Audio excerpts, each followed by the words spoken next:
everybody. Welcome to Britpop Shakespeare on BP1 and BP2. We have got Bill Burr on the Conan show for you.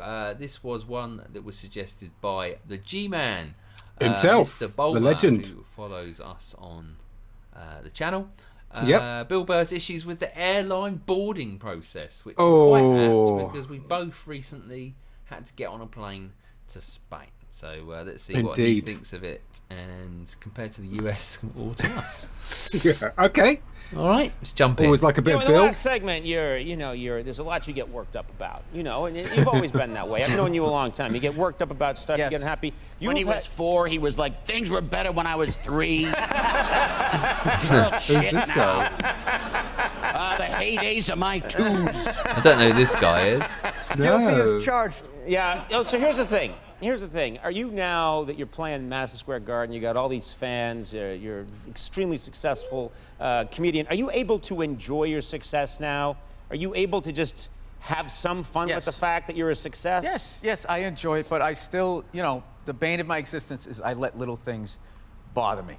Downloading new operating systems will just, I bring a lot of tension into the house, according to my wife. Yeah.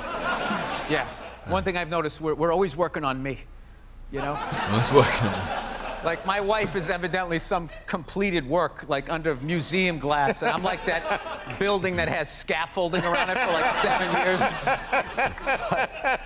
No, she's a saint for putting up with me. I know, but like my latest thing that's driving me nuts is I spent 20 years in the back of the plane getting treated like an animal, and I finally worked my way up to the front of the plane, Group 1, which means you get to board like it's your plane.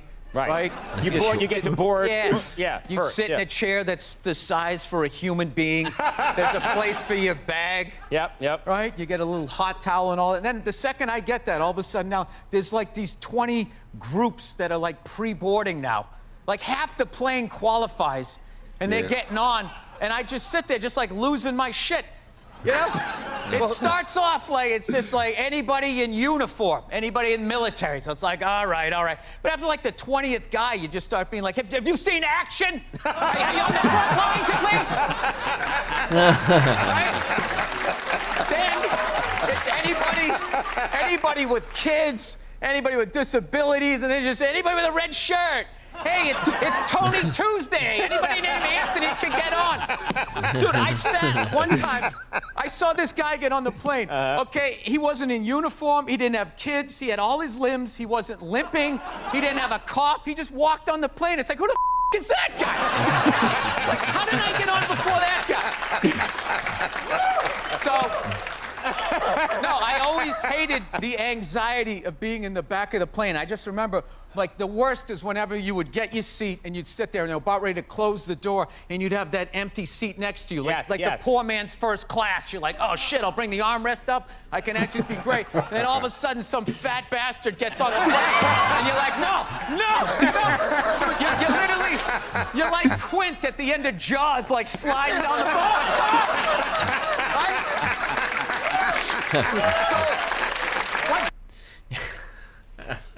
It's funny. I mean, you do think that you own the plane, don't you? You get on there and you're sitting, right, I hope nobody sits next to me, The plane's full up everywhere, and you go, all right, if somebody does sit next to me, I hope it's not a kid. I know. Do you know what? And the funny thing is, when I went to Spain, like, I thought, I can never be bothered to board. I never get the speed pass or whatever. No. So watch everybody else fight. Everyone rushes to the front. Yeah. Get me on your plane. And I'm like, I'm just going to sit here until all of you have gone, because all you're going to do is faff for 15 minutes. And so everybody got on the plane, and I was like one of 3 guys at the end, just labouring on.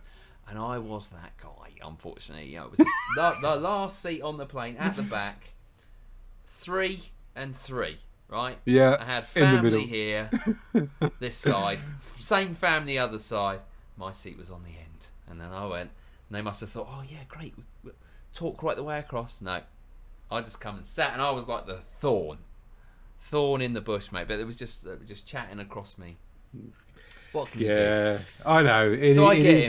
It is an experience, isn't it? And then, as soon as the plane lands, before he's put the handbrake on, people are unclipping, getting their bags down, queuing up. Yes. Wait, where are you going to go? You can't go anywhere. You do all get wound up about silly little things, don't we? But so I can see where he's coming from. Let's do it. There, brilliant. All right, let's keep going. I swear to God, this is all true. This dude got on. He was so fat. He was sitting next to me. I was literally next to him and behind him. He like tried to make himself smaller, and he like folded his arm, and his lat came out like a, you know, those old Western saloon things. I'm just sitting behind this thing. So that motivates you to try to get to a all certain these place years, in life. 20 years, you work your way up to the front, and now still they won't let you. Yeah, now that fat guy's considered disabled because he can't stop eating cookies.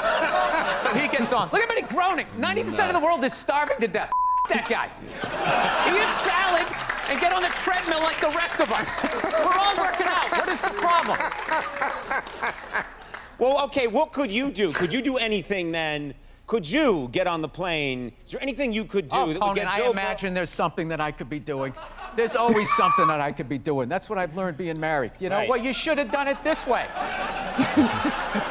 I'm sorry, that literally. So I'm your wife right now. That was idea. just playing in the loop. What am I doing now? You know, this is the thing. You know what kills me? It's just like if I could just fix my temper, my wife, she'd have nothing on me. Yeah. She'd have nothing on me. I work my ass off and make a great living. I like doing the dishes. I'm a great dad. All she has on me is just, I don't know, like my overall vibe. That's it. Wait a minute. All she has on you is my your vibe. overall personality and vibe. Yeah, but what kills me, I was this guy The when essence of who you are is the only thing. Yeah, but I was this guy when she met me. Yeah. She's acting like I changed.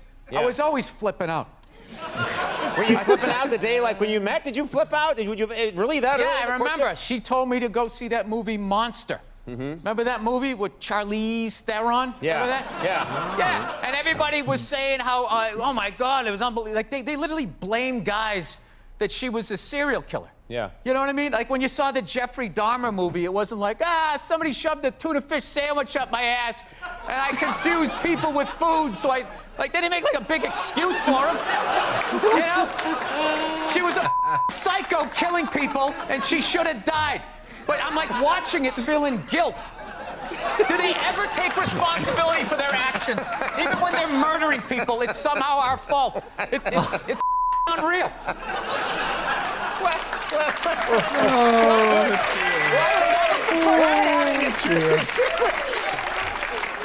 Why would having a tuna fish sandwich shoved up your butt make you want to eat people? Because another man did it. Right? So it's another person. So you equated, I don't know, sex with food. I forget how the idea went. But all I know is she laughed.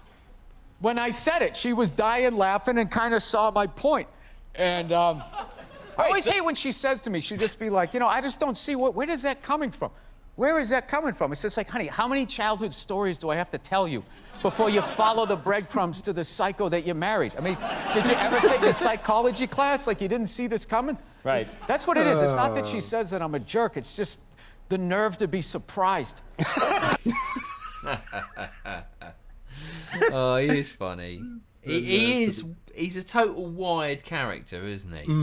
You know, I wonder if he can just chill.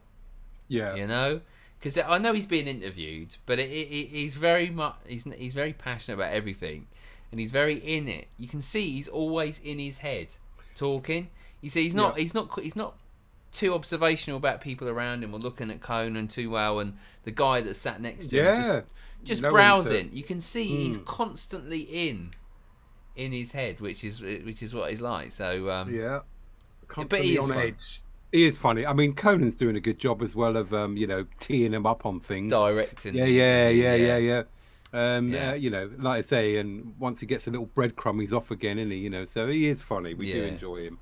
He is. Okay.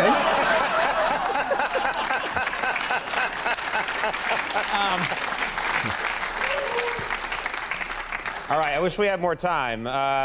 Good God. All right. I feel like do I help you at all by getting this stuff out? Cathartic. It's cathartic, right? Because I'm going to go home. She's not going to watch this. She's over me.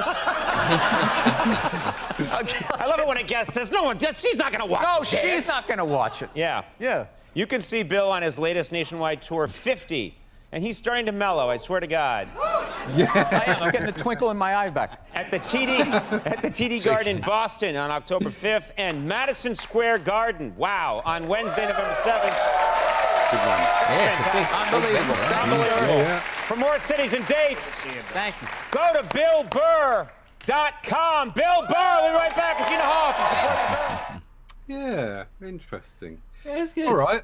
Yeah. I mean, they do the chat shows over there quite well. I got into quite a lot of them during lockdown. Jimmy Fallon, and I watched a bit Conan. Obviously, Corden was out there. They do seem to sort of play them well, So I like that. But I do like Bill Burr, but we've got to get him back on the old stand-up on his own because he cracks me up. Yeah, very good. All right, cheers, G-Man, for that recommendation. It was funny, Did resonate quite a lot with us after recently being abroad. So thank you very much for joining us at Britpop Shacks. Make sure you get your requests. Keep coming. Please do. And we will see you tomorrow for another reaction. It's goodbye from That me. was a thumbs up from us. Goodbye from him. Yeah. Later. He's a 20th century boy.